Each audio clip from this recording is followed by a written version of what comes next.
We are back live once again with another Johnnie Torch live broadcast. Episode 87, we got a special edition out here today for you. This is going to be our top 10 ways to make Star Wars Episode 9 successful.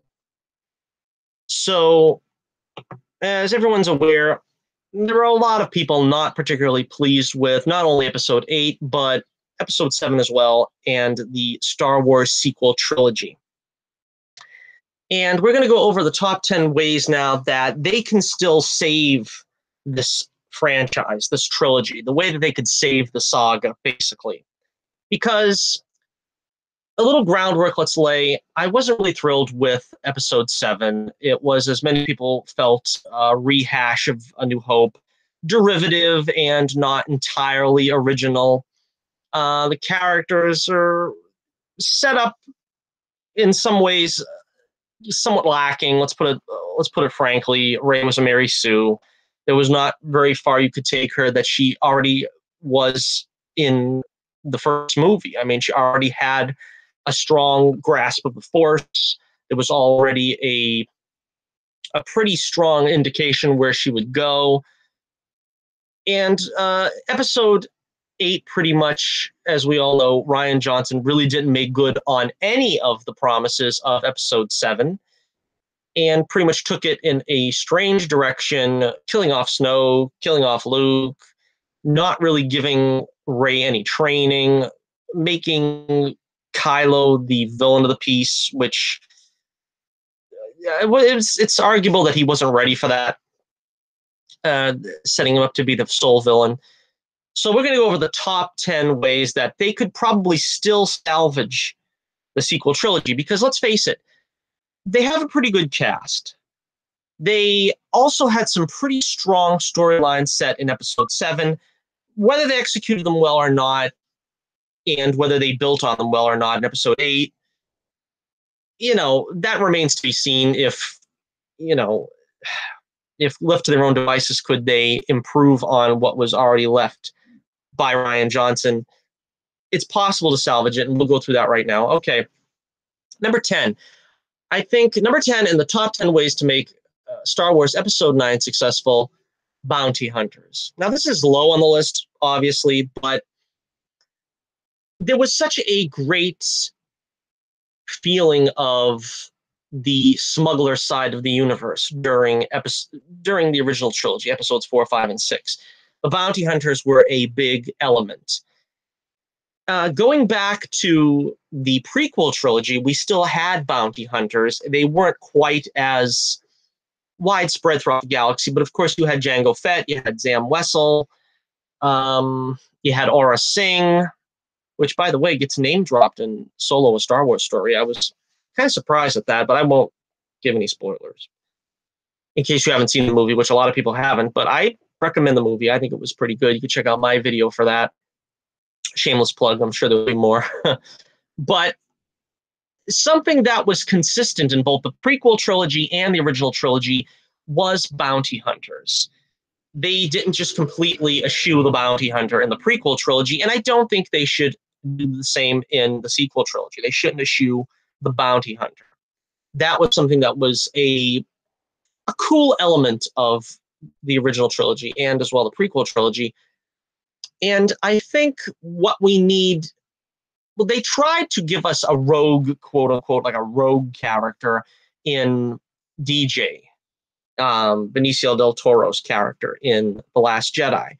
He wasn't quite a bounty hunter, but that was sort of a sop to that element that wasn't made good in the sequel trilogy, the bounty hunter. But I think we already had Phasma, who I think was supposed to be the Boba Fett equivalent, sort of the silent type, but still the heavy hitter when need be. And she turned out to be a bust, complete disaster. She was pretty useless in the first movie, and then they brought her back for a cameo in the second movie just to get killed, or allegedly killed. I don't know. Suppose they could bring her back, but I would not bring her back. I would set up sort of what General Grievous was in Revenge of the Sith. Give us a cool, visually looking villain that will be a fringe player, not someone completely, you know, tied to the First Order, but has allegiance to them because they're freelance. Give us a good character in that General Grievous sense that will be able to be visually striking and still have its presence known as a formidable threat, something that Boba Fett felt like. And he didn't even get as much screen time as, say, Grievous. So number 10, Bounty Hunters. Number 9, bring in Jedi Knights and the Knights of Ren. Now, the Knights of Ren have been, the term has been bandied about in the first, well, in both movies, but in the first movie, we got the sense that there was a group of elite Dark Force users that Kylo was in charge of, and that they were supposedly possibly broken off from Luke's academy, Jedi Academy. We need to see this finally pay off. We need to see more than just Kylo wielding a lightsaber. We need to see the Knights of Ren. Something that I think was missing, arguably from the prequel trilogy, I honestly always wanted to see when they talked about the Clone Wars when I was a kid. I always hoped that that meant there would be multiple Sith taking on multiple Jedi, and the Clone Wars would be among the stormtroopers battling. We'd also have a general that was a Sith leading, the opposition, while the Jedi were leading the stormtroopers. It didn't quite turn out that way. That didn't pan out because of the rule of 2, but we don't have really Sith in the galaxy at this point. We have Dark Force users. I don't know exactly how you would qualify that. Not Dark Jedi. I don't think I would consider Kylo a Dark Jedi, but he's a Dark Force user, and the Knights of Ren are Dark Force users. I would like to see something like what they gave us in Episode 8 with the Praetorian Guard, but on a larger scale, that they use actual lightsabers and not necessarily these, flim-flam toys that they were using. But give us some good Sith versus Jedi action, or, all right, in this case, dark side versus light side action. On the other side, we've got to have Jedi Knights. I think at this point, they need to band together whatever Jedi was left in the galaxy. I can't believe that at this point they were all purged. As I said, that is sort of the payoff that I wanted in the prequel trilogy. I would like to see them still use that concept in the sequel trilogy. Let's have Rey spend, because they're supposed to have like a 5-year gap between films, I believe, at this point.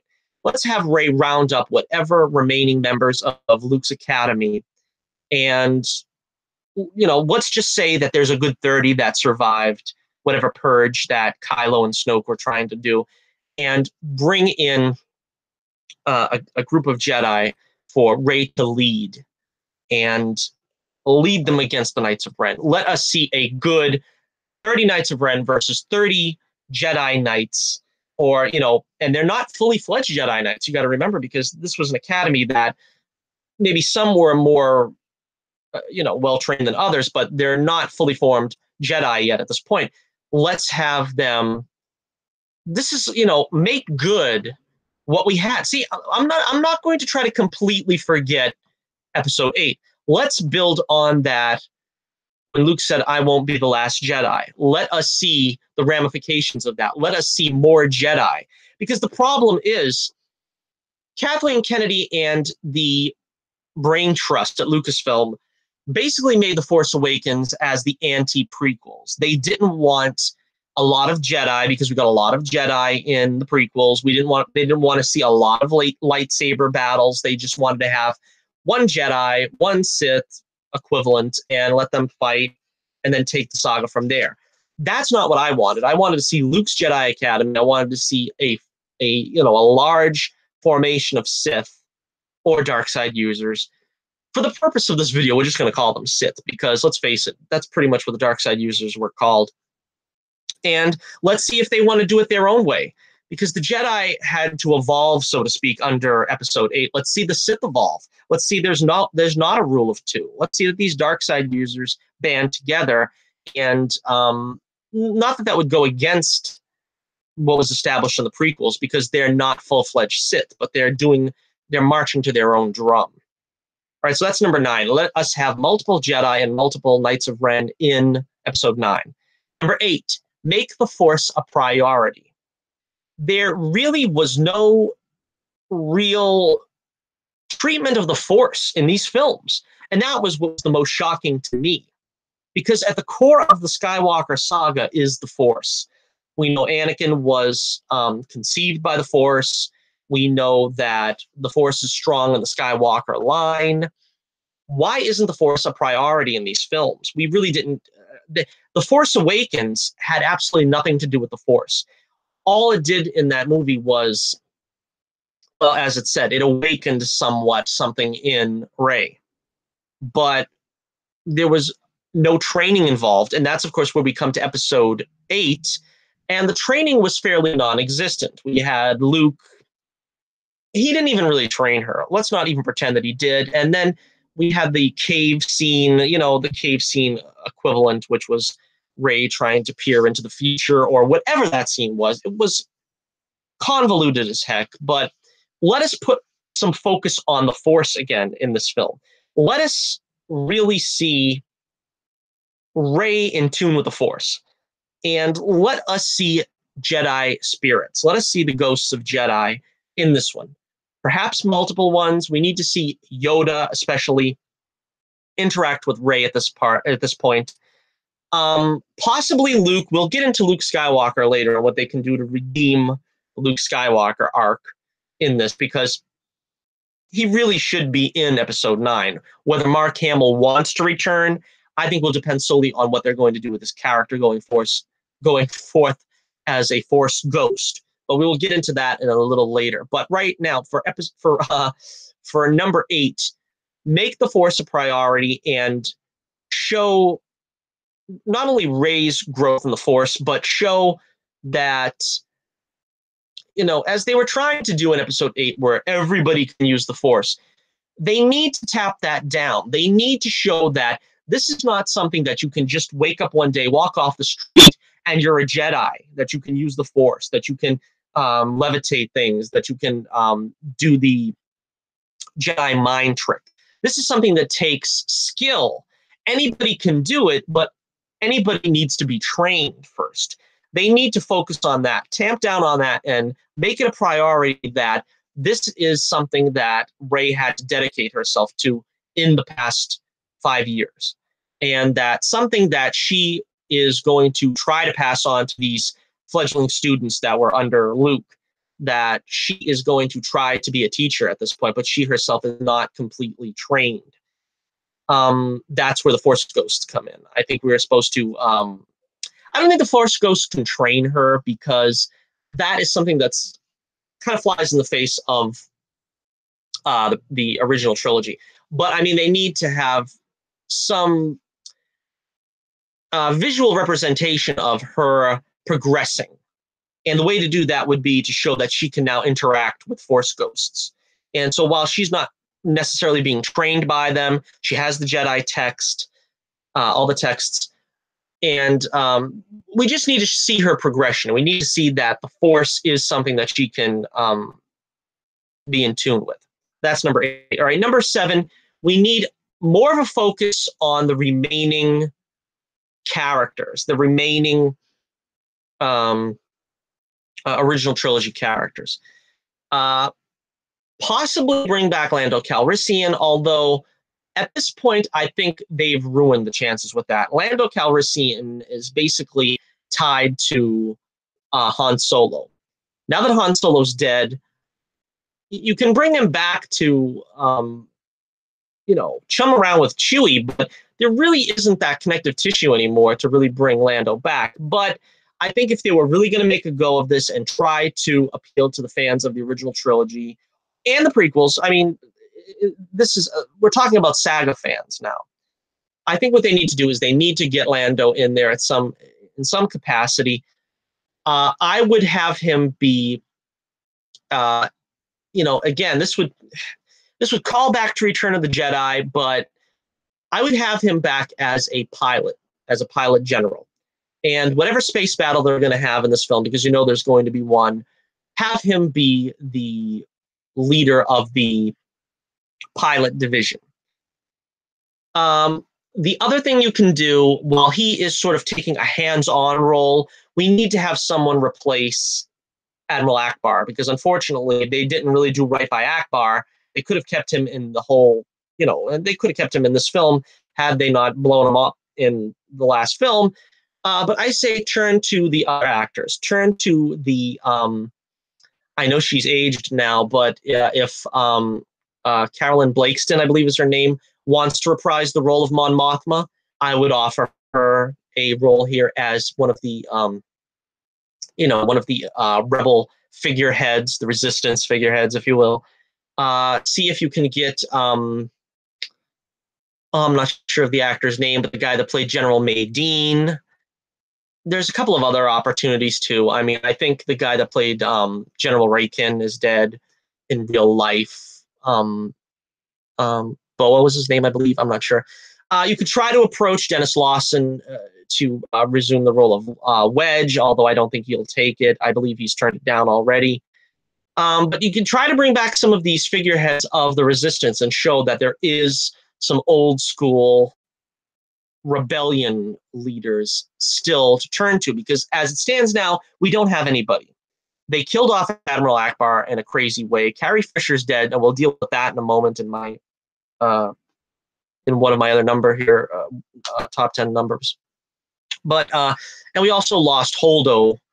I believe that was her name, the purple-haired Laura Dern, which I wouldn't have wanted her back anyway because she was a lousy character, a lousy leader. Forget about character. She was a lousy leader. I mean, maybe they could have done something with her character, but as a leader, she was terrible, and she ended up going out kamikaze style. So what they really need to do is turn to some familiar faces, try to give us one of the old guard that they brought back. We didn't know where Holdo came from, so if we bring back General Maydean and just say that he was in an outlying system or something, and just have him lead the, be the figurehead, be the leader of the of resistance. And I think you have to not just pay lip service to C-3PO and R2-D2 anymore. Give them an ongoing line in this. Team them up with Chewie and Lando, maybe. Perhaps we'll get to the new cast in a moment. But whatever way you choose to team them up, keep 3PO and R2 together and let them have a mission of their own. That was one of the things that was great about the original trilogy, was seeing their interactions. They were the comedy relief. And now that you have BB-8 with them, you can honestly make this a Three Stooges type, situation where you have, because basically what 3PO and R2 was Laurel and Hardy. You have one that was slightly more intelligent, and you had one who was sort of the well-meaning goof, and that was R2-D2 and C-3PO respectively. And in this case, BB-8 sort of playing the rambunctious child, I think, would make for some interesting entertainment, some light comedy, instead of doing dumb stuff like having Luke milk an alien walrus or throwing his lightsaber over his shoulder.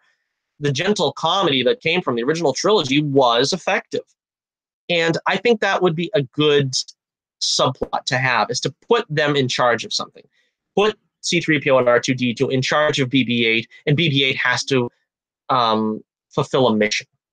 So this is number 7. Make some of the original trilogy characters more prominent. Everybody's coming to these films to see the original cast to an extent. And a lot of people, especially old-time fans, I mean, listen to Jeremy Johns. I mean, he said the same thing. It feels like we're going through these films basically as a death march. Han Solo, goodbye in the first movie. Luke Skywalker, goodbye in the second movie. Carrie Fisher, unfortunately, not with us for the third movie in the sequel trilogy. Let's put some emphasis on the original characters and say, look, they're not here just to be in a death march. They're not here just to be killed off and say, all right, here's your new cast.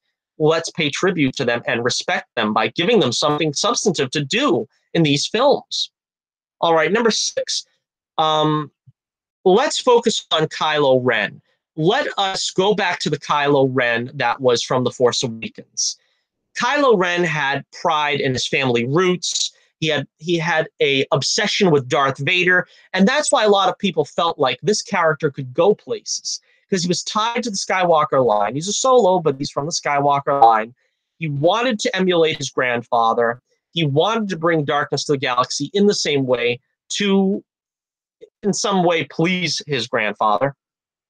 We lost sight of that because Rian Johnson had to get it in his little round head that we have to say goodbye to the past. We have to kill the past. We have to completely step away from the past. But in that, we lost the only interesting things about Kylo Ren.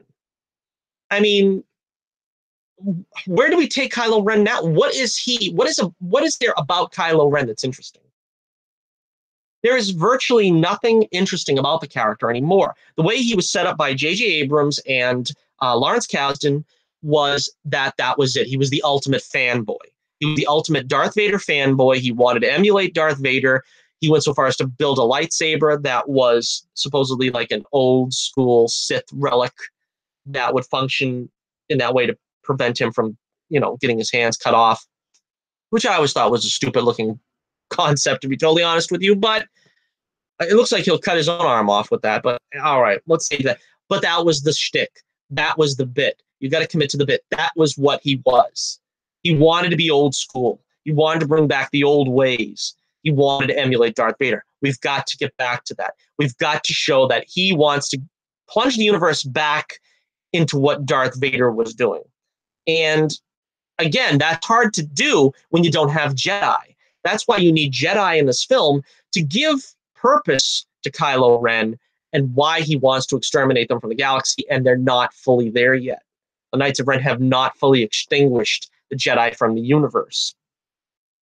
Of course, they don't know this at the time of The Last Jedi, but that's what they should do going forward. All right, let's move on here. Number 5, we've got the new cast. Give them something important to do. Finn had a terrible story arc in Last Jedi with the Canto Bight stuff.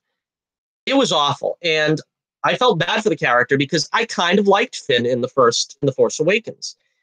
He wasn't a bad character. I kind of felt that they could have done something with him because they set up that he had a mysterious past. But the problem with that is we also had Rey with a mysterious past. So I have always said that a good way to tie Finn into the main story is to explore his past and perhaps tie him to Lando. We don't see Lando, and it could be a good way to bring him out of whatever, hiding he's in or whatever Lando is by saying that Finn is his son. And I think that would be a cool way to do it. A lot of people are going to say, well, you don't want them so closely knit and all the characters don't have to be related to someone else. I think it would still work because there's not too many ways you could really bring Lando into this other than as like I said, they want him to pilot another space battle, spearhead that a la Return of the Jedi. But again, this would be a little more of a personal touch to bring him in. Rose, again, I never had anything wrong. I never had anything against Rose in The Last Jedi, but they're going to have to improve her character because she's basically a walking SJW trope in that film, The Last Jedi. It's basically, the animal rights thing, the we got to save the people we love and stuff. It just doesn't feel earnest, and they're going to have to turn her into more of a, well, dare I say, bad bleep character. They're going to have to make her more than just this kind of, I don't even know what her character really was. She was supposed to be some kind of security. I don't know. I mean, we have defined roles for all the other characters, all the new characters. Rey is the aspiring Jedi. Finn is the former stormtrooper.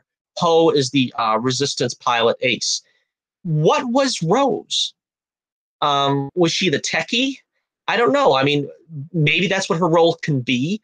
But we've got to give Rose a role that is firmly established beyond just being Finn's love interest. And I think they should focus on that a little bit more, because it didn't feel, it sort of, it came about at the end, but they're going to need to focus on that somewhat.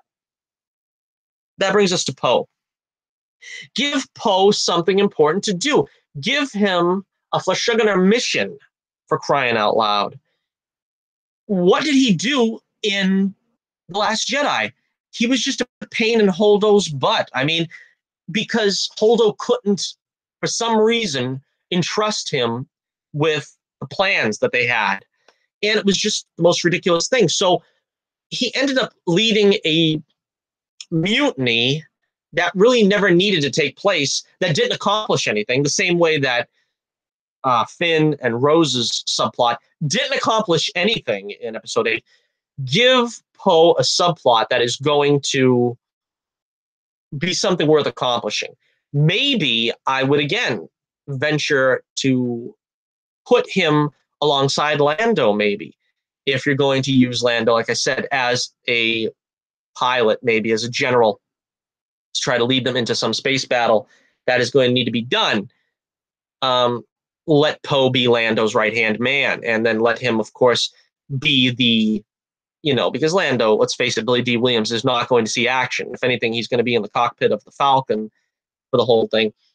And maybe that would be a fun way to bring things full circle, where we end it with him in the Falcon, seeing as how, we don't have Harrison Ford anymore. It would be cool to see Lando and Chewie side by side, maybe in the cockpit of the Falcon, winning one for the Gipper.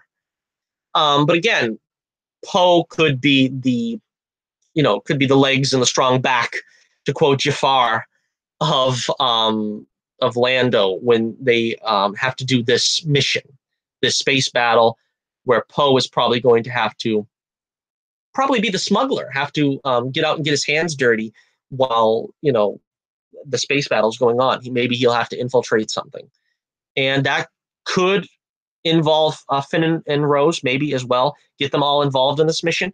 But that's the way the Star Wars movies have always worked. You splinter off the groups, giving them something constructive to do, a mission to perform. All right, that was number 5. Number 4, we're getting down to the real nitty-gritty here. Number 4, we have to overhaul Rey. We have to focus on Rey, and we kind of talked about this with the Force one, but we've got to get down to the nitty-gritty of the Rey character. What is her background? We could easily say that Kylo was lying, or what is usually more acceptable in the Star Wars universe, telling a half-truth. Maybe her parents weren't really these all-impressive Jedi, or she's not related to Luke. That's fine. We could still work with that. In fact, I never wanted her related to Luke. I wanted her actually to originally be a Solo. And they still could do that, but let's say they don't. Let's just say that she doesn't have, some ties to Force-sensitive parents or something. In that case, I think what we should do is focus on why is she so powerful? Because we also have in Episode 8 the line where Luke says, "I never sensed power like this before, but once, and I wasn't frightened of it enough then." So basically, we have to explain away why Rey is so powerful. Is she somehow, in some way, destined to be a Jedi? That's the only way they can explain away why she is so powerful in The Force Awakens and The Last Jedi. But in The Force Awakens, she basically has all the powers of a Jedi without any training whatsoever. She can do the Force, levitate things through the Force. She can do the Jedi mind trick. She can sense things through the Force, as we've seen in the Last Jedi. We've got to give some context for this. We cannot just keep continually throwing powers at Rey willy-nilly. We have to overhaul the character and explain where she comes from.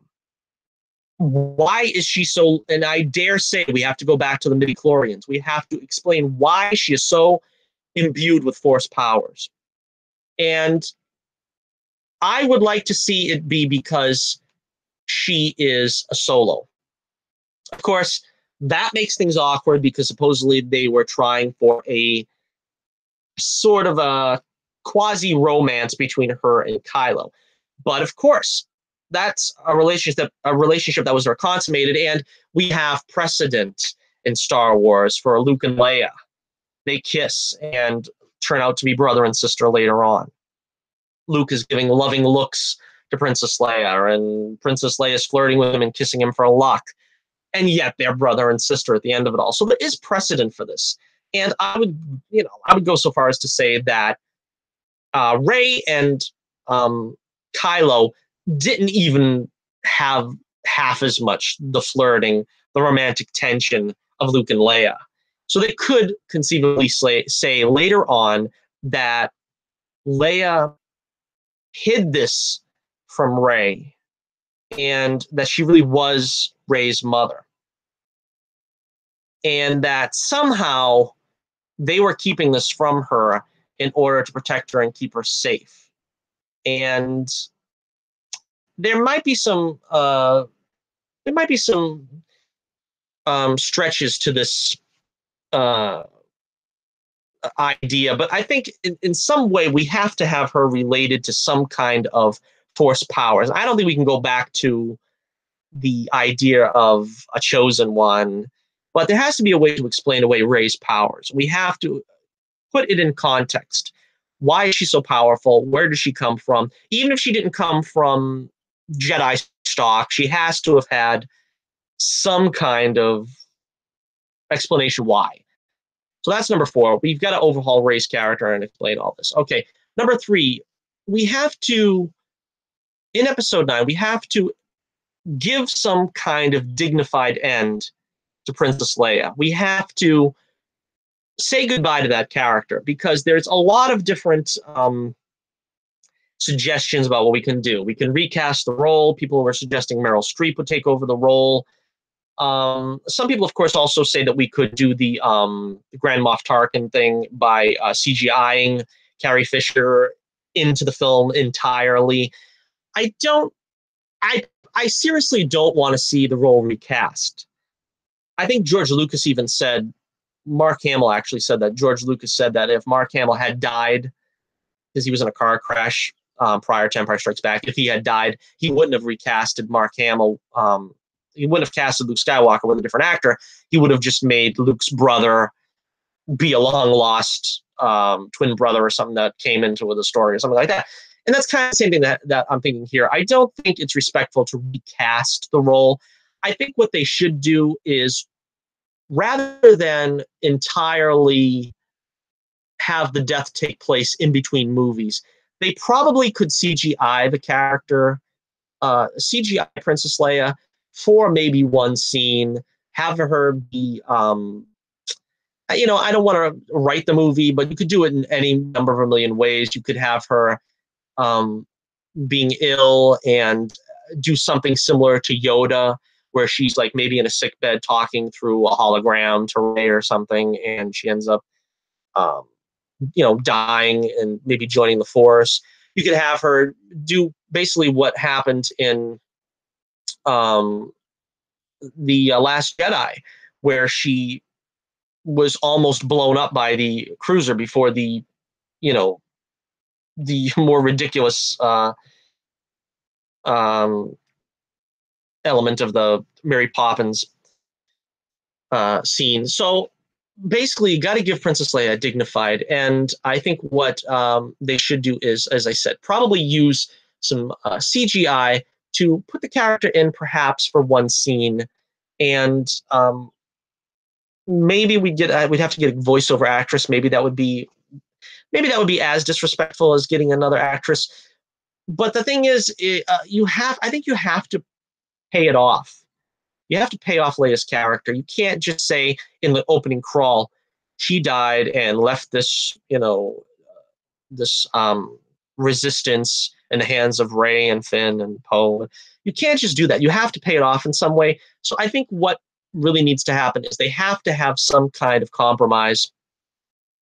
And it just needs to be a short scene where either she's about to die, or she leaves a message. She leaves a message to whoever's going to be next in charge. And I think that's something they really need to do to be respectful to the character and not just treat her as someone that died in between movies. Because if you remember, when Padme died, a lot of people didn't want Padme to die in that movie because Leia remembers her. And the thing is George Lucas didn't want to have, because you remember at that time, that was going to be the last movie. Revenge of the Sith was to be the last movie. So there was not going to be a middle movie between episodes 3 and 4 to explain how Padme died. And since she was such an important character in the prequels, they had to have her die on screen, which led to sort of the snafu of Leia remembering her, which you can easily get by because Leia had the Force to some extent and kind of could feel images through the Force. It's understandable. And something like that would have to happen in this case, where they would need to have her tied into this. And that might be interesting, too. It might be interesting to have Leia somehow interact with Padme in the Force, perhaps. Padme was not a Jedi, but again, we don't really know the extent of the Force powers. When we hear Yoda talking about them, he says, through the Force things you will see other places, the future, the past, old friends long gone. I always took it that Jedi could see anybody that had died if they, could use the Force to manifest their ghost, so to speak. And that is something that's possible that you could do with Leia. Perhaps have her, manifest the ghost of Padme or something. That would be interesting, I would think. And then you can maybe have that be her, sailing off into that good night. All right, number two, they have to do something about Snoke. They have to do something about the elephant in the room. The supposedly baddest guy in the galaxy just is killed in the most ridiculous way, and it makes him look like a chump. It makes him look like he had, no powers, no mojo, no nothing. They have to redeem Snoke. And I think the way to do that is very easy. It's very clear. It's very cut and dry. In the Star Wars universe, there was the Clone Wars. Let us say that this was Snoke's clone. And let us say that Snoke knew what was going on. And he, because he's giving this big speech on how he could feel Kylo was going to kill Rey and all this. He's only pulling the strings of this clone and making this clone say all that through the dark side, because he's, as Snoke says in that film, in The Last Jedi, that he was the one responsible for putting these images of this communication, so to speak, between Rey and Kylo. So we know that he can do these things from a distance. And we also know that the Force has a strong influence on the weak-minded. And let's say this clone was modified so that it didn't have, a full capability of independence, of independent thought, and so forth. I think that's the way to go. Basically, it's just trying to redeem the character, because you need to have the character continue on. You can't just leave it the way we had it, with Snoke being an absolute idiot, Snoke getting killed like that, and leaving Kylo as the leader. Now, one of the things that's interesting, though, is this could be another Darth Maul situation, not only because he's cut in half, but he's dead in this case. We know he's dead. It's not like a Darth Maul situation where they put robot legs on him. But this could be a situation where, like Kylo Ren, like Darth Maul, was, an antagonistic towards Palpatine in the Clone Wars animated series. We could have the same thing here, where Kylo Ren gets cast out of the First Order. Snoke, or I should say Hux, conspires with Snoke because we know Hux is pretty much against Kylo. He never really had his back at all. So let's say Hux is in on this. He conspires with Snoke to cast out Kylo, and Kylo turns to the Knights of Ren to, back him to facilitate this army. Or in another case, we could just have Snoke, lay the smackdown on Kylo, reprimand him, punish him in some way, and then still keep him in charge.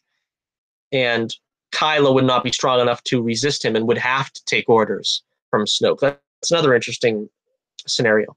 All right, and so we got to redeem Snoke. That's the second one. All right, and so let's get to the number one issue. Number one issue that needs to be resolved to give us a good episode 9. Luke needs to return. Luke needs to survive. Luke needs to come back in the flesh. Boom. How, you may ask?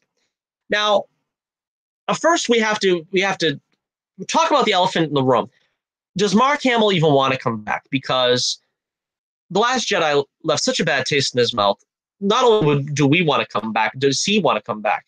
And if he comes back, does he want them to, because will he have his name further tarnished by taking place in this film, taking part in this film?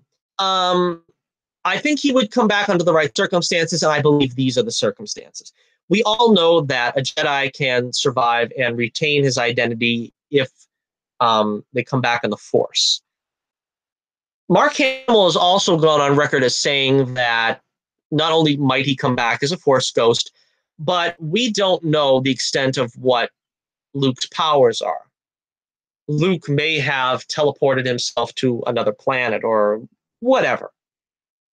I don't think that's the case because they kind of made it pretty much a done deal that Luke died. So let's not go there. Let's not say he transported. Let's say he actually died. But if you read the Star Wars annotated screenplays for Return of the Jedi, also I believe it was in The Empire Strikes Back. Also, I think it might have been in A New Hope. But George Lucas' original conception of a Jedi retaining his identity in the Force was that they would come back in the flesh at some point.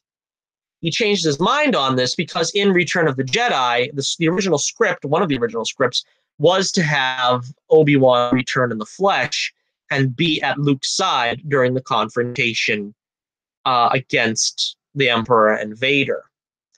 And I believe, I'm not sure, that in some drafts, maybe Obi-Wan would fight Palpatine with lightsabers. I know that in Empire, I believe Yoda was to come back in the flesh. Obi-Wan was to come back in the flesh and lightsaber duel with Yoda to prove to Luke that Yoda was the real deal, that he could saber duel with the best of them. These are all things that were discarded because Lucas wanted to make sure that Luke was alone in his struggles. As he said, you've got to take all the props away from them at some point, the hero. You can't have them have backup in the final battle. So what happened was we had to have Luke facing Vader alone. That's why Obi-Wan says, I cannot interfere.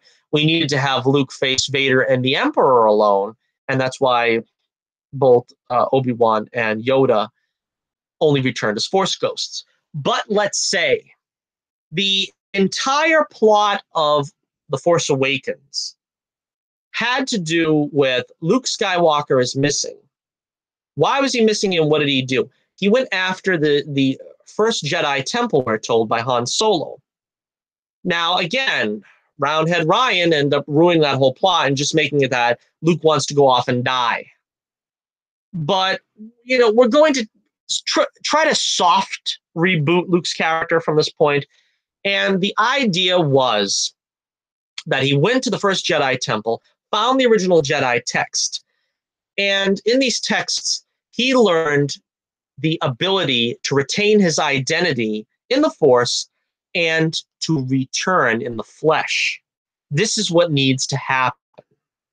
We need to have Mark Hamill come back so he can give us the Luke Skywalker swan song that we really deserve. And there's no shame in it. When Rocky V tanked, and that was supposed to be the end, and Rocky was supposed to have brain damage, and that was the end of it. We just got the street fight, and he was, you know, went off back to his little dump in Philadelphia that Adrian had to recycle bottles in order to. Let's just say that because the film was so bad, and I know it has its fans, but let's be honest, it really wasn't very good.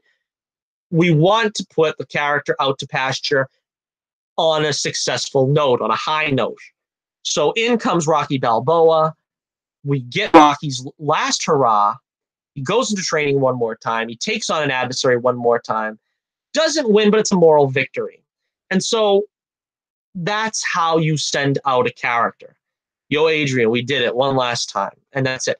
We got to bring back Luke Skywalker and forget that crap, poor incarnation they had of Luke Skywalker in that film. We've got to bring back Luke Skywalker in the flesh for an all-out lightsaber battle with Snoke. We've got to finally see Snoke as a fearsome opponent. We've got to finally see Snoke as a fearsome adversary with dark side powers that would make Palpatine envious. And we've got to see Luke Skywalker as the biggest bad bleep Jedi master that the galaxy's ever known. Now, this is not unprecedented. Nobody thought that the Jedi could retain their identity in the Force prior to Revenge of the Sith, because Qui-Gon Jinn was the first master that learned how to retain his identity in the Force, to come back as a Force ghost.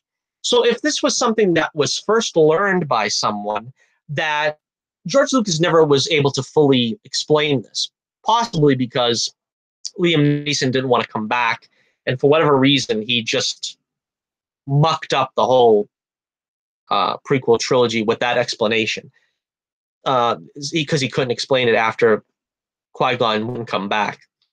I don't really know what the bad blood was between he and Lucas, because he did come back for the Clone Wars, and I believe he said that he would come back if asked for like a Kenobi movie or something. So if Qui-Gon didn't have, he wasn't even privy to Jedi or ancient text, that means that he found out the secret without even going to those texts. Why can't Luke Skywalker, having read all the texts in the Jedi Temple, the original Jedi texts from the original Jedi Temple, learning something new that may have been lost years ago, millennia ago, and he is the first Jedi brave enough and powerful enough, because he is, again, Skywalker stock.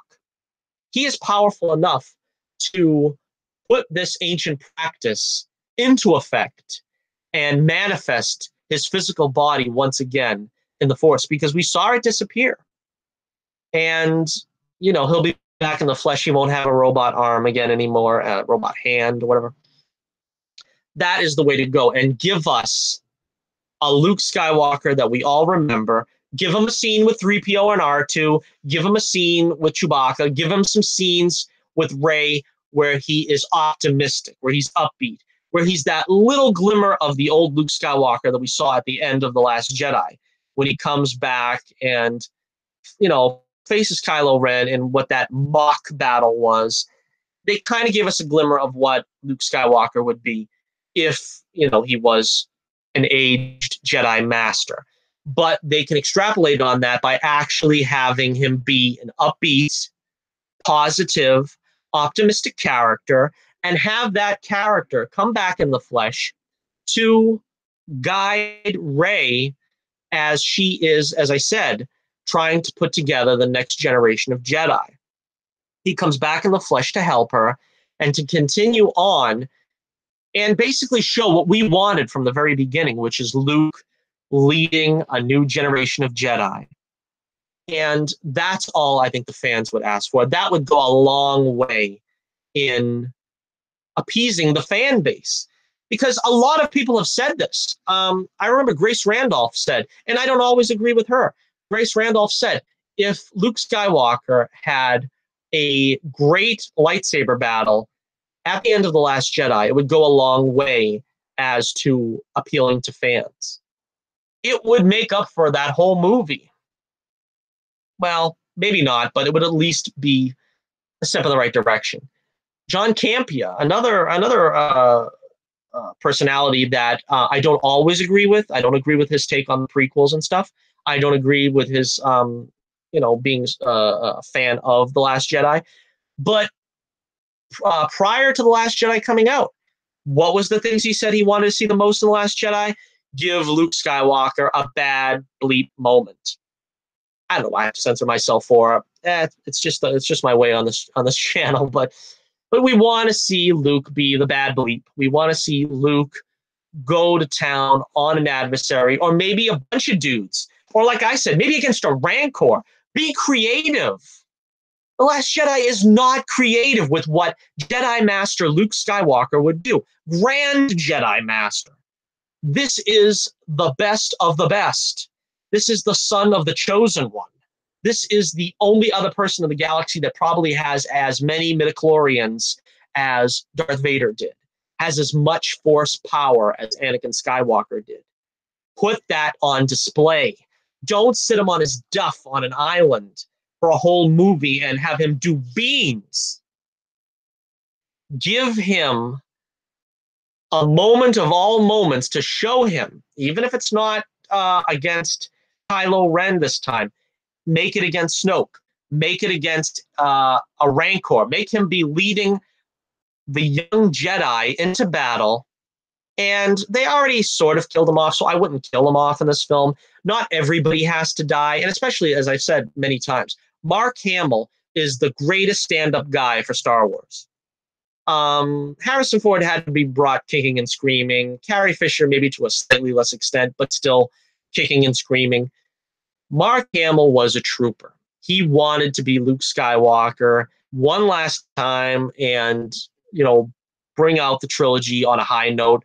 He should have that opportunity. We should have that opportunity to see him do it once again.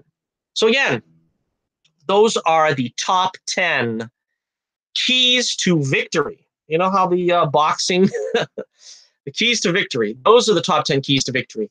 And if supposedly they're going to be listening to the fans, they're going to be trying to, have the fan input make a difference in episode 9.